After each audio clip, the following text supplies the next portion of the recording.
The Queen has been joined by many veterans at St. Paul's Cathedral for a service commemorating the end of UK involvement in the Afghanistan War. PM David Cameron gave a reading at the ceremony, which members of the royal family also attended. A flypast and a parade by veterans also honoured British servicemen and women who fought and died in the 13-year conflict. The Archbishop of Canterbury said it was a moment for us to say thank you. Simultaneous services were also held across the UK, in Afghanistan and Germany. Earlier, Afghan President Ashraf Ghani paid tribute to the 453 UK troops who died in the conflict, saying they had paid the ultimate sacrifice to enable us to live in freedom, in hope for peace, prosperity, and dignity.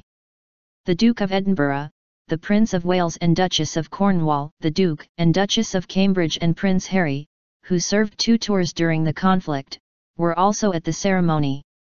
During the service, the Archbishop of Canterbury, the Most Reverend Justin Welby, blessed a cross made of shell casings which had been on a memorial wall in Camp Bastion, the main Allied base in Afghanistan. The cross is being moved to the Royal British Legion's National Memorial Arboretum.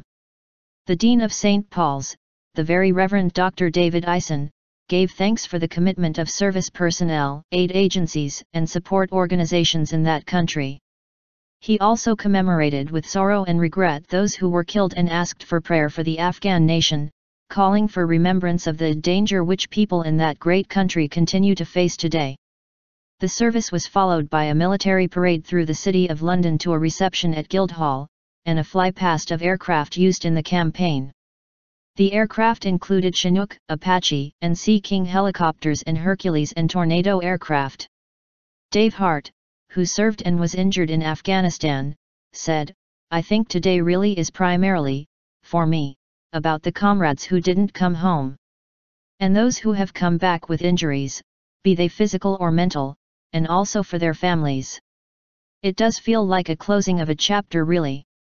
Similar ceremonies have also been held at military bases and churches across the UK, as well as in Germany. The event in Afghanistan at the Afghan National Officers Academy was attended by 150 personnel and some Afghan dignitaries.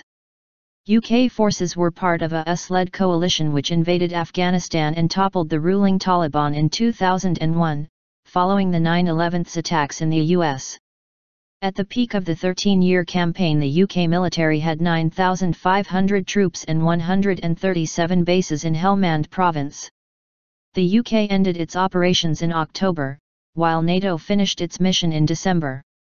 Earlier, Sarah Adams, mother of PTE James Prosser who was killed in Afghanistan in 2009, told the Today programme, "James believed in what he was doing, and I have to try to accept that he wanted to do that and believed he should be there. But as a mum, it's very difficult. We did achieve a lot but we didn't make it the safest place and it's still ongoing.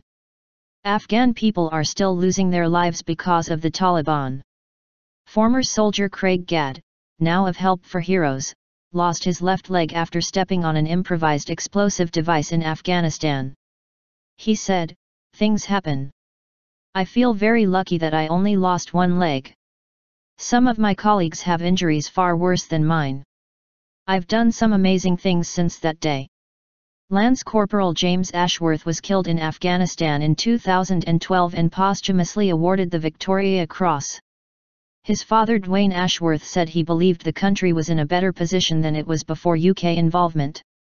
"It's now for the forces that are there to continue that training with the Afghan forces and police, to make sure what our lads did does continue." In an interview with Forces TV, former PM Tony Blair said, "I always felt that it was right and justified that we were there in Afghanistan, that we were fighting both to remove the Taliban and then to try and stabilize the country. But there is nothing that's really possible to say that could provide true consolation for the family of someone who has lost their life." Defense Secretary Michael Fallon said, "Afghanistan has taught us these operations take time, you need to be patient, you need to help build resilience, you need to concentrate on developing and improving the economy of the country, as well as the military effort to defeat terrorism itself." Some British combat troops still remain in Afghanistan in training, advisory, and support roles. As well as paying tribute to Britain's war dead, President Ghani spoke of the enduring legacy of the UK's commitment at the British-run Officer Training Academy near Kabul.